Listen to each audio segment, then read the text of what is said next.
Hi, Huskies, and welcome to part 3 of The Rough-Faced Girl. So we've been introduced to all of these characters.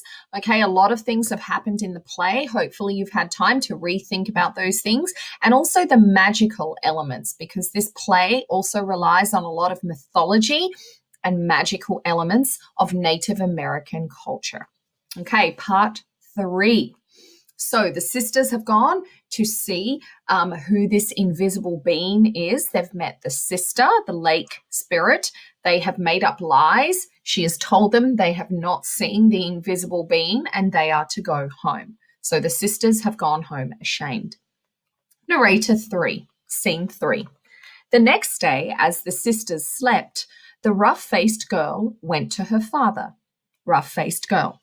Father, please, may I have some beads? May I have a new buckskin dress and moccasins like my sisters? I am going to try to talk to the invisible being. Everywhere I look, I see his face.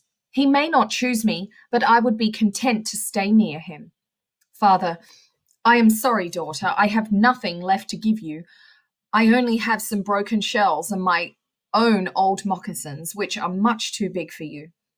Rough-faced girl. Oh, father, whatever you can give, I can use. I will string the shells together for a necklace, and I will clothe myself from the earth, and your shoes will carry me to the lake.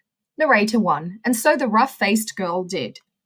She made a dress of birch bark and carved the sun and moon and stars into it with a broken shell. Narrator 2. She made leggings of soft leaves and moss and a cap of a bent pine bough. Narrator 3. And last, she put her feet into the old cracked moccasins of her father and began to shuffle slowly through the village toward the lake. Villagers came out again, this time pointing and laughing at the rough-faced girl as she makes her way toward the lake. Villager 1. Look, it's the rough-faced girl. Villager 2. She's so ugly. Villager 3. What is she wearing? Villager 4. What is she thinking? Villager 5. Hey, go home, you ugly girl. Villager 6. The invisible being is going to laugh you all the way home. Villager 7. I know I would. All villagers agree and exit laughing. Rough-faced girl almost turns back. Rough-faced girl. No, I have faith in myself, and still everywhere I look, I see his face. I have to try. Lake spirit and lake enter as before, though more gently, and intercept Rough's path. Spirit, ah, my sister, why have you come? Rough-faced girl, I have come to be with the invisible being. Spirit, if you hope to be chosen by my brother, you have to have seen him. Rough-faced girl, oh, I have. Spirit, all right then, tell me. Lake, what's his bow made of? His bow? It is the great curve of the rainbow, of course. Lake, ah. Spirit, if you have seen my brother, then tell me. Lake, what's the runner of his sled made of? Rough-faced girl, the runner of his sled? Is it the spirit road of stars that reaches across the night sky? Lake, ah. Spirit, you have seen him. Come and sit here. Rough-faced girl sits very near the spirit. Narrator. Soon there were footsteps approaching the beach, and out of the darkness stepped the invisible being. Though, of course, to the rough-faced girl, he was anything but invisible. Narrator 2. Narrator 3. The invisible being stopped in front of her and gazed as if she were the sun and moon, and she gazed right back. Invisible being. At last, here is the one who can see me.